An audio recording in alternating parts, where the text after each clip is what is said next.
Herkese merhaba. İstifade ettiren fikirler video serisinin ilk bölümüyle karşınızdayım. Neden ilk bölüm diyorum? Biliyorsunuz mevcutta istifa ettiren fikirler video serimiz var. Bu serimizin ismi de yine benzer bir şekilde istifade. Bugünkü konuğumdan gerçekten büyük bir istifade edeceğiz. Kendisini ben yaklaşık bir 11 yıldır tanıyorum. 11 yıllık bir tanışıklığım var kendisiyle.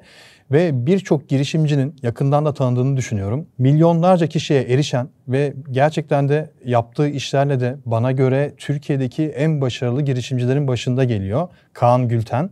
Merhaba Kaan, hoş geldin. Merhabalar Tuğer, hoş bulduk. Çok teşekkürler. Gerçekten yıllar sonra seni görmek çok güzel oldu. Yani en son 2011 yılıydı değil mi seninle görüştüğümüzde? Doğru. Birebir görüştüğümüz, evet. Orada tanışıklığımız başladı. Evet, girişimci kafası, Webchers, SEO hocası gibi markaları var Kaan Gülten'in. Ve gerçekten de girişimcilerin merak ettiği, girişimcilerin acaba Kaan nasıl Kaan oldu, Kaan bu noktaya nasıl geldi, ilk başladığında nasıl başladı? Birçok kişi bunu merak ediyordur çünkü girişimcilerin özünde, yani biz girişimcilerin özünde hep şu var. Nasıl başlıyorsak, yani bizim başladığımız iş nasılsa vardığımız nokta da aslında o başarıyı teyit eden bir nokta oluyor. Dolayısıyla senin hikayeni dinlemek isteyen gerçekten yüz binlerce insan olduğunu ben eminim. Biraz kendinden bahseder misin? Hani Kaan nasıl bir insandı? Yani geçmişte ne yapıyordu? Hiç kendi işini yapmadan önce yaklaşık 15 yaş diyelim. 15 yaşında ne yapıyordu Kaan? Okul okurken hayalleri neydi? Ve nasıl başladı hayata? Çok teşekkürler öncelikle güzel düşüncelerin için. 15 yaşında biraz daha tabii ki hobilerle başlıyor. Henüz bir meşgalesi olmuyor, isteği olmuyor ama en büyük kazanımı eğer bir kişi hobilerini ticarete, hobilerini işe dönüştürebiliyorsa o noktada en mutlu girişim macerasını başlatabilecek aslında bir sürecin ilk adımını atmış oluyor. Belki de bu anlamda çok şanslıyım diyebilirim çünkü dijitalle haşır neşir olmaya başladıkça nelerden keyif aldığımı, nelerle ilgilenmem gerektiğini, neleri parasız dahi olsa gece gündüz çalışarak yapabileceğimi keşfettim. Kaç yaşında dijitalle haşır neşir olmaya başladın? 98, 13, 14 yaşlarında ilk bilgisayarla tanıştım diyebilirim. Windows 98'de başladım. Ve şöyle bir durum var. Neredeyse hiç bilgisayarla oyun oynamadım. İlk kullandığım bilgisayar programı Photoshop oldu. Ondan sonra AutoCAD'i öğrendim. AutoCAD eğitmenliği vesaire derken tamamen hayatım dijital üzerine gerçekleşti ve bir web sitesiyle de başlangıcı gerçekleşen aslında bir dijital girişimcilik serüvenine adım atmış oldum. Elde ettiğim o tüm bilgi ve hobi istekleri sayesinde. Şimdi ben seni imrenerek takip ediyorum açıkçası. Yani Instagram'da özellikle yapılan paylaşımlarda bir de podcast serin var senin. O podcast'inde inanılmaz, gerçekten oturduğum zaman sabahlara kadar dinleyebilirim. O derece zihin açıyor. İnsana bir ilham veriyor. Eksiklerini görüyor. O yüzden senin çok iyi bir mentor olduğunu da ben düşünüyorum. Ve gerçekten birçok insana ilham da oluyorsun. Bu çok önemli bir meziyet. Yani benim de mesela videolarda yapmaya çalıştığım şey insanlara fikir vermek, insanlara cesaret vermek, iş öğretmek. Hani onlara biraz faydalı olabilmek için içerik üretmeye çalışıyorum. Ama senin yaptığın şey tabii ki bu işin çok çok daha üzerinde. Yani tamamen sen artık girişimcilere odaklanmışsın. Yani neyi insanlar nasıl yapmalı, ne yapmalı, yanlışlar nedir? Hani bu noktalara çok çok iyi basıyorsun. Yani ben mesela açıkçası senden feyiz alıyorum ve zevk alıyorum. Dinlerken zevk alıyorum. Bu noktalara gelmek de kolay değil, onu da biliyorum. İlk bilgisayarla haşır neşir olmaya başladığında amacın para kazanmaktı herhalde, değil mi? Yani sonra nasıl geliştirdin kendini? Nasıl bu noktaya geldin? Aslında para kazanmak değildi. Belki de işte dediğim gibi keyif aldığım noktalara odaklanmaya çalıştım. İşte Photoshop kullanmayı, AutoCAD programı kullanmayı, HTML web sitesi yapmayı gibi biraz daha dijitalle haşır neşir oldukça o alanlarda neler yapabileceğimi ve çok fazla araştırma imkanım oldu. Nelerden keyif aldığımı bulmaya çalışıyorum. Aslında bir teknolojiyle yeni tanışma sürecinde de kendimi de keşfetme sürecinde yaşıyorum beraberinde. Ve AutoCAD programını öğrenmek vesile oldu. Öğrendikten sonra da bir kursa gittim. Dedim ki ben bu işin eğitmenliğini yapabilirim dedim. Öğrendim dedim. Çok iyi biliyorum. Aylardır beklettiğim bir kişi vardı dedi. Hemen telefon etti. O gün ders vermeye başladım. Çok ilginç bir şekilde. AutoCAD dersi verdin. Evet, yani çok teknik bir program aslında baktığın zaman. Daha sonra o bir web sitesine dönüştü. Bildiklerimi daha fazla kişiye aktarayım diye. Daha fazla kişiye ulaşmak için kartvizit bastırdığım zaman şunu fark ettim. Bu işin böyle yürümemesi lazım. Bu işin dijital olması lazım. O zaman da AutoCAD dersleri gibi kelimelerde eğer ilk sırada olursam daha fazla kişiye, yüzlerce, binlerce kişiye ulaşabileceğimi fark ettim. Bunun da SEO çalışması olduğunu fark ettim. Ve SEO yani arama motor optimizasyonu. Aynen, uygulamaya, öğrenmeye başladım. Ticari girişim de tam olarak bu noktada başladı zaten. Aslında bölümüm aktüerya, öğrendiğim teknik bilgi, teknikerlere, mühendislere anlattığım eğitim AutoCAD, daha sonra SEO, daha sonra dijital pazarlama gibi tamamen kendimi bıraktığım, aslında neden keyif alıyorsam, neyi büyütebiliyorsam, neyi daha hızlı öğrenebiliyorsam o tarafa doğru akışı bıraktığım ve keyif alarak çalıştığım bir serüven oldu diyebilirim aslında bu süreç. İnanılmaz. Peki o web sitesi duruyor mu hala? Yani insanlar kullanıyor mu web sitesini? O eğitim, AutoCAD içeriklerini yayınladın. Durmuyor. Durmuyor. Autodesk telif hakkından dolayı AutoCAD ismi geçen tüm domainleri topladı. Telif yedi. Evet, ben hatıra olsun diye bırakıyordum aslında. İçerik giremesem de. Şu anda SEO hocası projesi, ilk başladığım, daha öğrenciyken bilgisayar başında evde çalışarak içeriğini hazırladığım, tasarımını hazırladığım site duruyor. O da tüm girişime adım atmamı sağladı. Sermayen var mıydı peki? Yani ilk başladığında sonuçta sermaye olmadan pek bir iş yapılamıyor biliyorsun. Ancak biraz şanslı olman gerekiyor. Nasıl başladı hikaye, şirket kurma hikayesi? Evet, güzel bir soru. İlk tabii ki ihtiyaç, dijitalde baktığımız zaman, dijitalde bir girişim yapacaksak domain ve hosting gibi bir ihtiyaç var. Ben AutoCAD eğitmenliği yaptığım için az da olsa öğrenciyken bir gelire sahip olabiliyordum. Dolayısıyla dijitaldeki bu ihtiyaçlarımı karşıladım. Daha sonra ticari anlamda etkisini insanlar gördükçe, arama motorunda ilk sıralarda çıktığı zaman ticarete katkısını fark ettikçe bu bir talep olmaya başladı ve ilk etapta çevremdeki kişilerle başladı. Geri dönüşleri muazzamdı. Yani ben artık altından kalkamıyorum taleplerin. Hatta bir parke satış yapan arkadaşıma yapmıştım bunu. Dedi ki yani aslında fabrika kurmayı düşünmeye başladım. Parke fabrikası kurmayı düşünmeye başladım demişti. Bunu gördükten sonra o alanda daha fazla hizmet vermeye başladım aslında.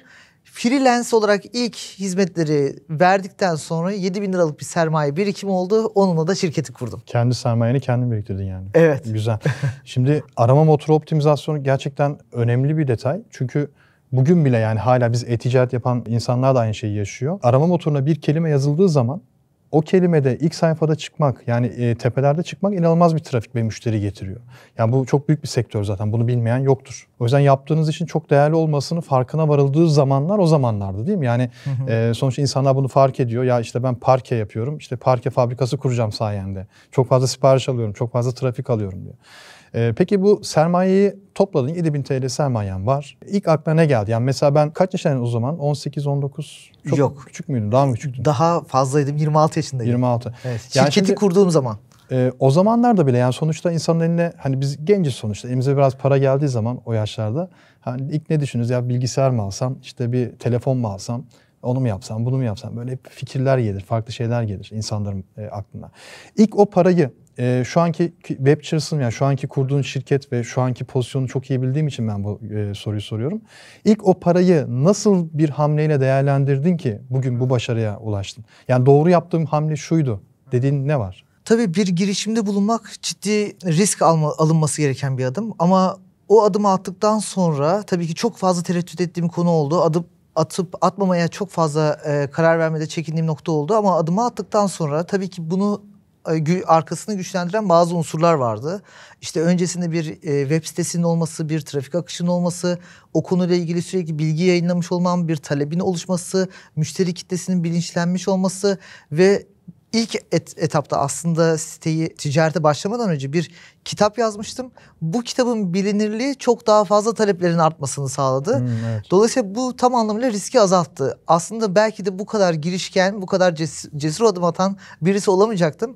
Bu anlamda da girişim yapacak kişilerin aslında direkt bir işe tamamen gözleri karartıp girmesindense gireceği sektörü belirledikten sonra öncesinde hedef kitleyi oluşturmak adına bir yatırım yapması, belki bir sosyal medya grubu kurması, belki bir Instagram grubu veya web sitesi kurup orada trafik çekiyor olması ticarete adım attığı zaman müşteri kitlesi arkasından getirebilecek bir gücü oluşturacağı için o anlamda daha cesur olmasını sağlayacak. Bunlar beni destekledi aslında.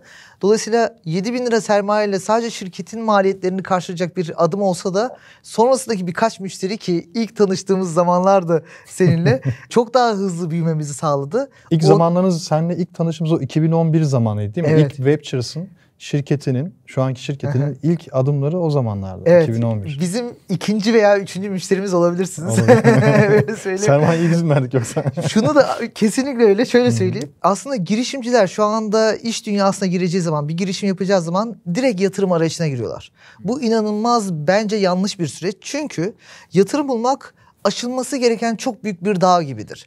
O dağı aştığın zaman elbette başarı beraberinde çok daha hızlı gelebilir. Ama bunu başarmanın motivasyonu o kadar zor ki. Belki 50. yatırım görüşmesinde başaracaksın, alacaksın. Belki hiç alamayacaksın ama motivasyon her geçen gün azalacak. Eğer tamamen ümidini yatırıma bağladıysan bir gün pes etme ihtimalin var.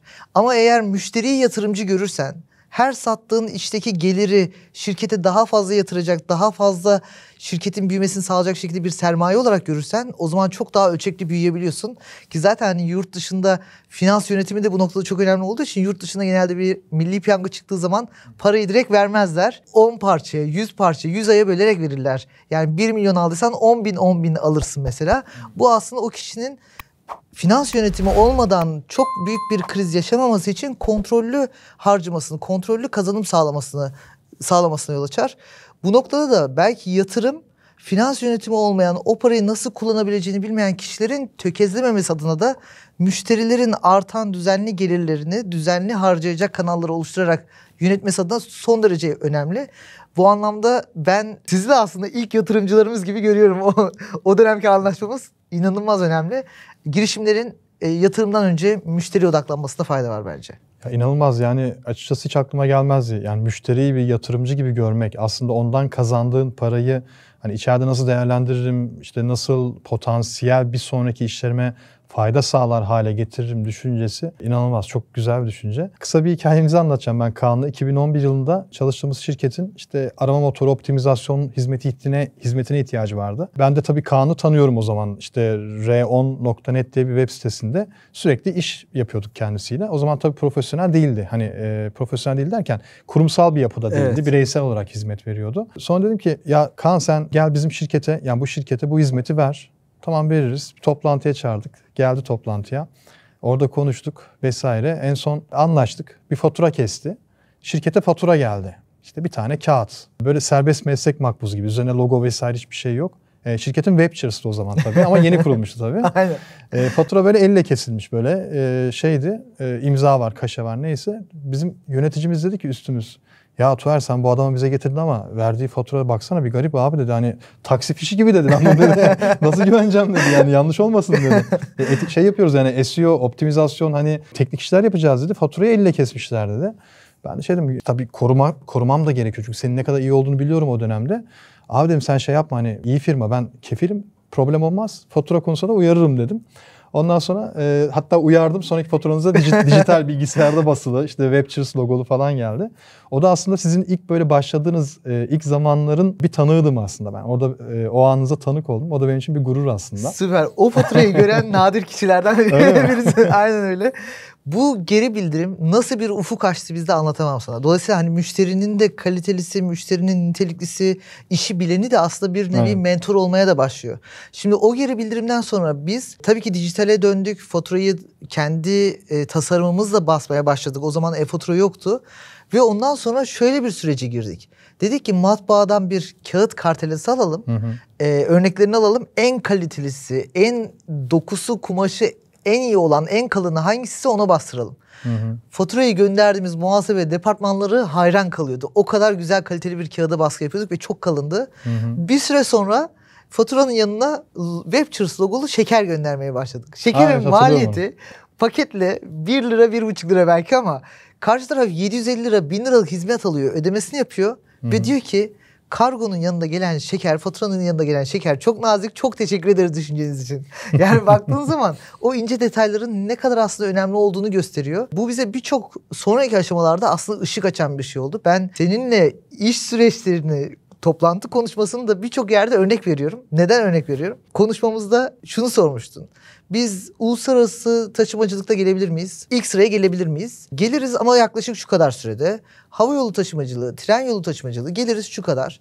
Lojistik kelimesi kısa vadede zor. Yaklaşık ilk 3 hedefleriz, ilk 5 hedefleriz. Sonra uzun vadeli bir planlama yaparız. Bir rakibin ismini verdin. X lojistikte gelebilir miyiz? Gelemeyiz dedik biz. O kelimede gelmemiz mümkün değil. Sınırları zorluyoruz.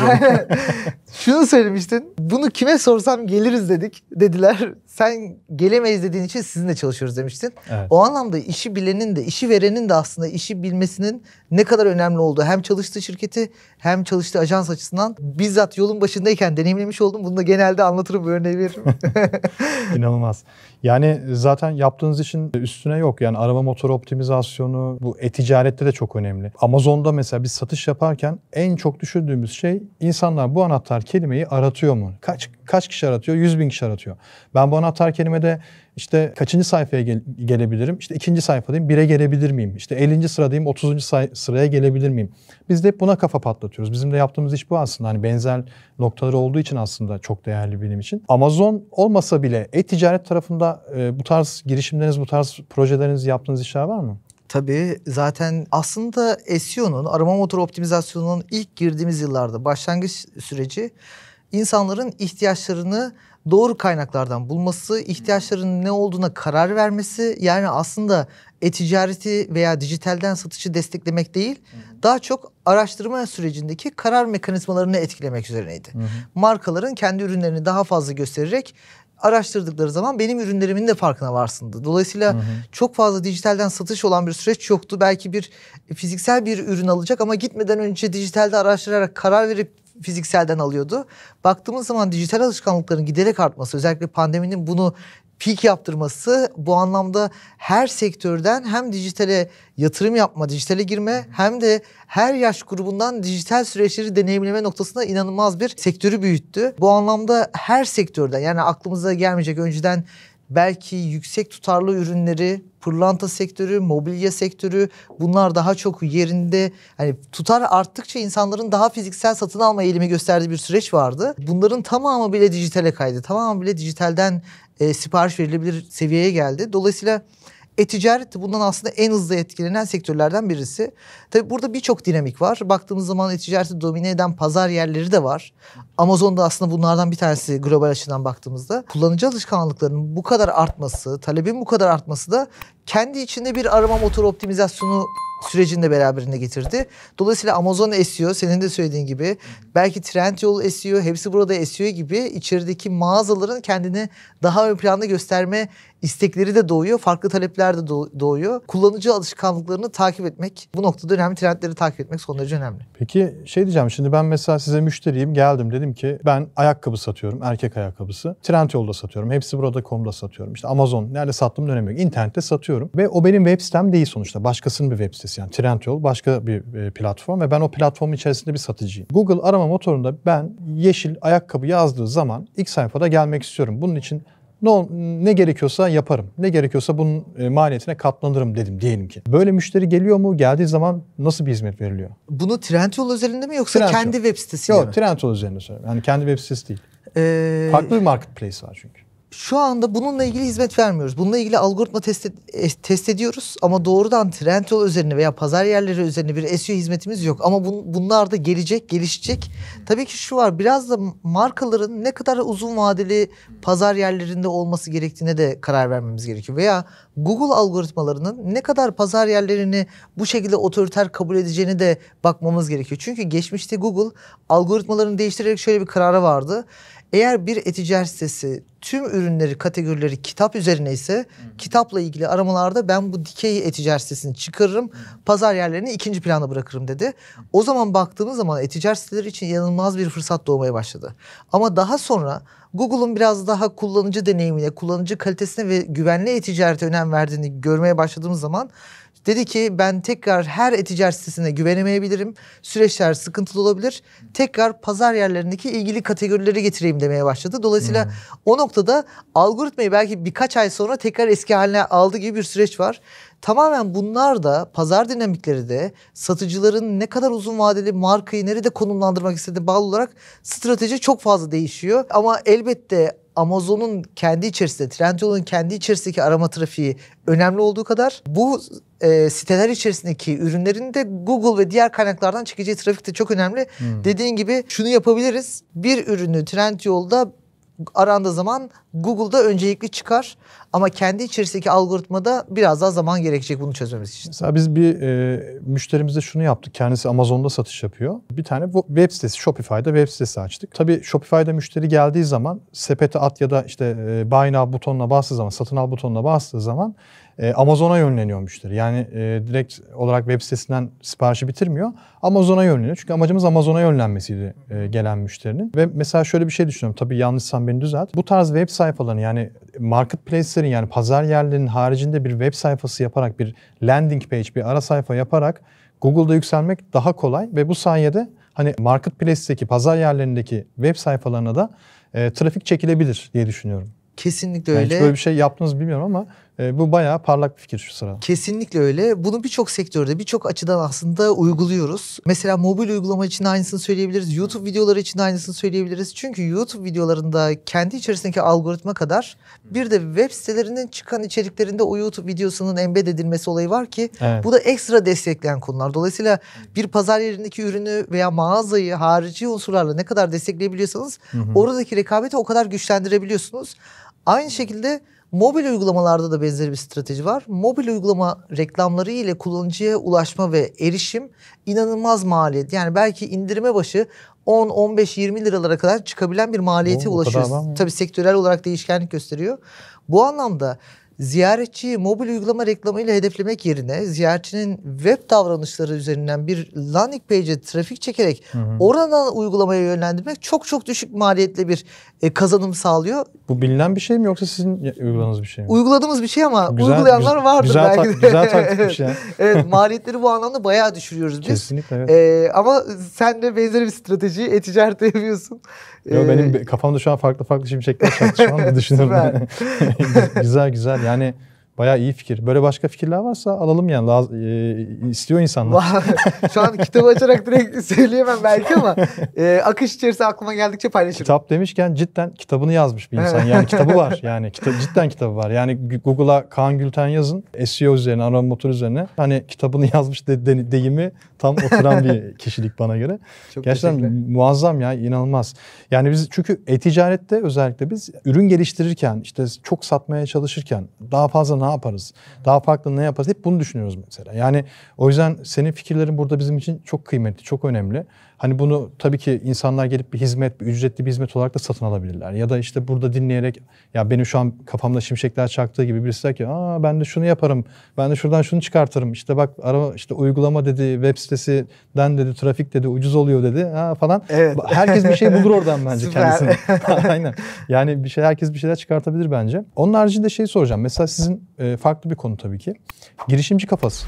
Yani 1 milyona yakın, inanılmaz. Yani 1 milyona yakın takipçi var. Yani ben baktığımda, hatta Instagram'a girdim, dedim ki ya dedim bunlar işte SEO içerikleri yapıyor sonuçta. İşte arama motoru optimizasyonu yapıyor. Bu takipçiler fake olabilir diye düşündüm. Ama gönderilere bakıyorum, işte insanların yorumlarına bakıyorum. Bayağı bir yüksek. Yani tavan yapmış artık. Erişim zaten, sen yanlış hatırlamıyorsan söylemiştin, birkaç milyona ulaştı değil mi erişim? 8-10 milyon 8-10 milyon vardı haftalık. Evet. İnanılmaz ya. 1 milyona yakın takipçi var ve girişimci kafası tabii ki yaptığınız işten çok bağımsız, bambaşka bir şey anlatıyor. Yani insanların, işte bizim burada vermeye çalıştığımız mesajları anlatan, insanların oradan kendine örnek ve feyz almasını gösteren cesaret verici hikayeler anlatıyor mesela orada. Paylaşımlar yapıyorsunuz. Bu nereden çıktı? Yani girişimci kafası, çünkü sizin işinizle de çok alakalı değil ya. Evet. Nereden çıktı? Nereden esti? Senin fikrin miydi yoksa biri çıktı da önüne mi koydun? Nasıl oldu? Şöyle oldu. Webchers ismini aslında bulurken, yani şirketi kurmadan önce, şirket ismi arayışındayken Webchers kelimesini Web Ventures kelimelerinden türettim. Yani web girişimleri. Daima kafamda bir girişim ekosistemine bir katma değer sunmak vardı aslında. Bunu Webchers olarak daha sonraları farklı şekillerde dijital melek yatırımcılık gibi bir formatta dijital pazarlama yatırım yaparak ortaya çıkardık ama girişimci kafası biraz daha geniş kitleye ulaşabileceğimiz, insanların kendilerini keşfedebilmesini sağlayan bir süreci inşa ederek, inşa etme fikriyle ortaya çıktı. Tabii bu noktada bizim başladığımız dönemlerde çok fazla mentorluk alabileceğimiz kimse yoktu. Hele de bir memur ailesinden geliyorsak ki Türkiye'nin çoğunluğu bizim yaş grubumuzda o şekilde ilham alabileceği, örnek alabileceği, mentorluk alabileceği çok fazla kaynak yok. Bu anlamda çok fazla duvara tosladığım zamanlar oldu. O krizleri aşmak inanılmaz zor bir süreç. Yani onu fazlasıyla yaşadım. Hani keşke maaşlı bir işe, lanet olsun bırakıyorum artık maaşlı bir işe döneceğim dediğim çok cümle oldu. Çok an olmuştur. Dolayısıyla buradaki değişimlerin, dönüşümlerin, devam etme fikirlerinin, oradan çıkarılan derslerin ne olduğunu biraz daha give back kültürüyle aslında aktararak insanların kendilerini daha doğru yola koyabilecekleri, duvara toslanmış hikayelerden ilham alarak hangi hataları yapmamaları gerekecekleri belki de bunu öğretmek istediğimiz bir projeydi. Bunu göstermek istediğimiz bir projeydi. Yani. Tabii ki orada biz içerik olarak bazı şeyleri öne çıkarıyoruz ama genel olarak da tüm yerli ve global girişimcilerden örnekler de var. Düşünce yapılarından örnekler de var. Girişimcilik tamamen bir kafa yapısı aslında. Sermayeyle de ilgisi yok, aileyle de ilgisi yok, şansla da ilgisi yok. Gerçekten kafa yapısı, kafa yapısını değiştiren herkes girişimci olarak ilerleyebilir. Çok rahat. Bir örnek vereyim. İşte finans yönetimi dedik ya başta, müşterinin bile yatırımcı olması. Zamanı verimli yönetmek, finansı verimli yönetmek, bunların hepsi bir unsur. Ben mesela edindiğim bir davranış, genelde işe giderken işte siyah tişört kavramı böyle bir oturur ya. Bunun aslında ne kadar zaman kazandırdığını görmeye başladım. Yani her gün bir karar, bir konuda 3-5 unsurla karar veriyorsanız gün içerisinde vereceğiniz çok önemli kararlardan feragat etmeniz gerekiyor belki de. Yani enerjinizi başka bir şeye ayırıyorsunuz. Veya finans yönetimi konusunda değer getirmeyen bir şeye yatırım yapıyorsan, ilk başta bahsettiğin gibi para kazandıktan sonra ev, araba alabilirdin. Ama şirkete yatırım yapmayı tercih ettin. Çünkü orada bir aktif varlık var ve o şirkete yatırım yaptıkça aktif varlığı daha da güçlendiriyorsun. Pasife yaptığın yatırım senin sadece tüketici olmanı sağlıyor. Dolayısıyla eğer girişimci olduysan, girişimcilikte en hızlı büyüme formülü sana para kazandıran ne varsa oraya daha fazla yatırım yapmaktır. Bu anlamda aile büyüklerimizin de Kaan gel şunu yap, Kaan gel buraya yatırım yap söylemlerinin çoğuna kulak asmadım aslında. Çünkü büyüyen bir şeye yatırım yapmak daima daha büyüğünü almayı sağladı. Birçok kişiye mantıklı gelmiyordur belki, alışık olmadığı için veya riskli geliyordur ama girişimciliğin doğasında da bu var bence. Kesinlikle. Peki şunu merak ediyorum. Girişimci kafasında o kadar çok içerik paylaşılıyor ki yani sürekli motivasyon, sürekli işte az önce anlattığın gibi hani yaşanmışlıkların aslında birikimi belki orada yazılanlar, çizilenler. Bu kadar şeyi kim çıkartıyor? Yani girişimci kafası için böyle bir girişimci kafası ekip mi var? Yani oturup böyle sürekli içerik mi hazırlıyorlar? Nasıl oluyor? Evet, içeride Yoksa ekip sen var. mi yapıyorsun? Yok, içeride ekip var. Kısmen ben de destek oluyorum ama ekip çok başarılı yürütüyor o noktada. Tabii şu da var. İşin şu tarafını da hani burada belki ilk defa açıklayacağım. Orada yapılanlar biraz daha dış motivasyona giriyor. Yani bir anlık motivasyonunuz bozulmuştur, enerjiniz düşmüştür, heyecanınız kaçmıştır. Bir paylaşım onu telafi edebiliyor, yerine getirebiliyor. Ama bunlar geçici şeyler. Dolayısıyla aslında senin yaptığın işlemler gibi daha çok bilgi odaklı veya benim podcast'te yapmayı hedeflediğim gibi daha çok insanın kendini keşfetme odaklı. Bir anlık örnekler, 15 saniyelik, yarım saatlik belki motivasyonlar değil de kalıcı olarak kendini keşfetme süreci iç motivasyonu kazanmasını sağlayacak ki her krizin, her sıkıntılı durumun ve dalgalı durumun üstesinden iç motivasyonla gelecek. Orası dış motivasyon odaklı ilerliyor ama asıl ulaşmak istediğimiz yer iç motivasyon. İnsanlar ne kadar kendi iç motivasyonunu keşfeder ve yönetir hale gelirse o kadar sürdürülebilir başarıyı yakalayacaklardır. Zaten girişimcinin gıdası motivasyon ya. Kesinlikle. Yani motivasyon yoksa sen ertesi gün yaptığın işi hani sırf yapmış olmak için yapıyorsun. Üzerine bir şey koymuyorsun. Yani girişimci dediğin zaman aslında üzerine koya koya giden, üzerine Çok işte doğru. ekleye ekleye giden, nasıl daha çok para kazanırım değil de bu işi nasıl daha çok büyütürüme odaklanan insan oluyor. Yani bunda en iyi motivasyon kaynağı, besin kaynağı zaten işte girişimci kafası gibi farklı farklı işte platformlar, işte podcastler özellikle ben mesela çok sık dinlediğim için söylüyorum. Şimdi diğer bir konum, son sorum melek yatırımcılık. Şimdi ben Webchas'ın web sayfasına girdiğim zaman orada gördüm bir melek yatırım, yani yatırım yapıyorsunuz. Farklı projelere, farklı girişimlere yatırımlar yapıyorsunuz. Ve yani bizi izleyen birçok kişi de tabii ki projeleriyle olsun, yaptığı işlerle olsun veya yaptığı işi daha hızlı büyütebilmek için sermaye ihtiyaçları olabiliyor. Dolayısıyla bu melek yatırımcılar girişimciler için aslında altın yumurtlayan tavuk. Yani bir an önce oralara ulaşmak istiyor insanlar. Eminim sizin de tabii ki çok fazla gelen vardır bu konuyla alakalı. Bana yatırımcı olun, bana işte destek olun diyen çok insan vardır.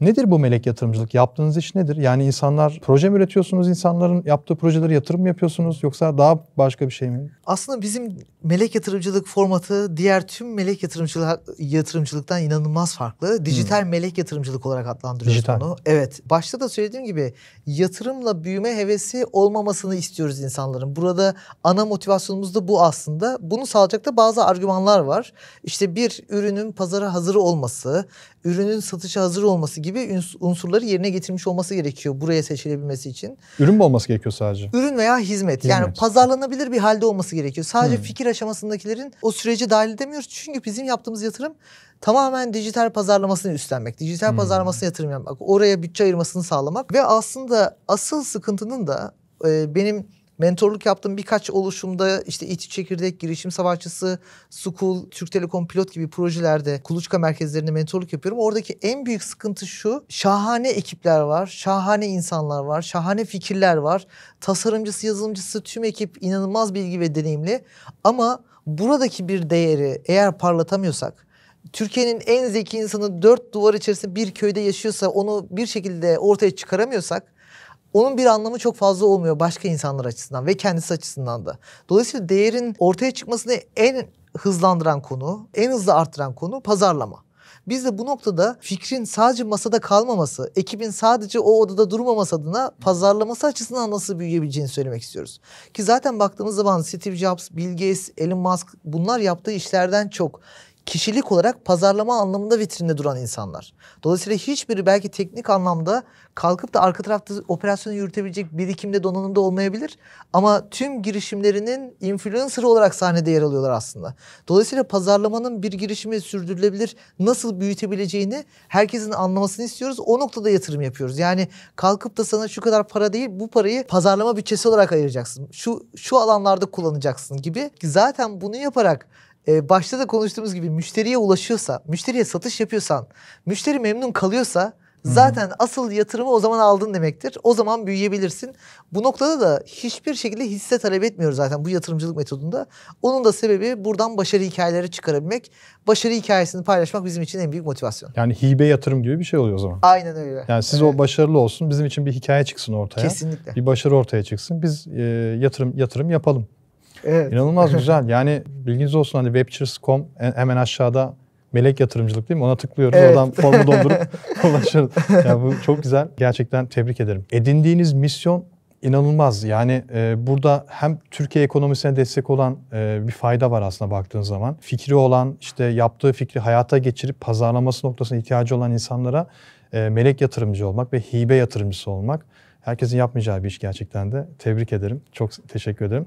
Katıldığın için de çok teşekkür ederim. Ben teşekkür gerçekten ederim. Yıllar sonra seni tekrar görmek gerçekten benim için gurur vericiydi. Benim için de çok güzeldi. Çok sağ ol. Çok teşekkür ederim. Ben de bunun Webchers'ın tohumlarında yer alan bir kişi olarak, bir firma olarak, şirket olarak. Yatırımcısı olarak. Kesinlikle. Kesinlikle öyle. Ben de sana teşekkür ederim. Yıllar sonra tekrar görüşmek, böyle bir konu üzerinden de konuşmak benim için ayrıca bir gurur oldu. Çok heyecan duydum, mutlu oldum tekrar. Çok teşekkürler davet ettiğiniz için. Rica ederim. İzlediğiniz için çok teşekkürler arkadaşlar. Kaan bugün konuğumuzdu. Siz de eğer benzeri hikayeleriniz varsa, benzeri şekilde bana anlatacaklarınız varsa hikayenizi videonun yorumlar bölümüne yazmayı unutmayın. Ben hepsiyle tek tek ilgileneceğim. Hepsini tek tek okuyacağım. Bundan hiç şüpheniz olmasın. Kendinize çok iyi bakın. Hoşça kalın.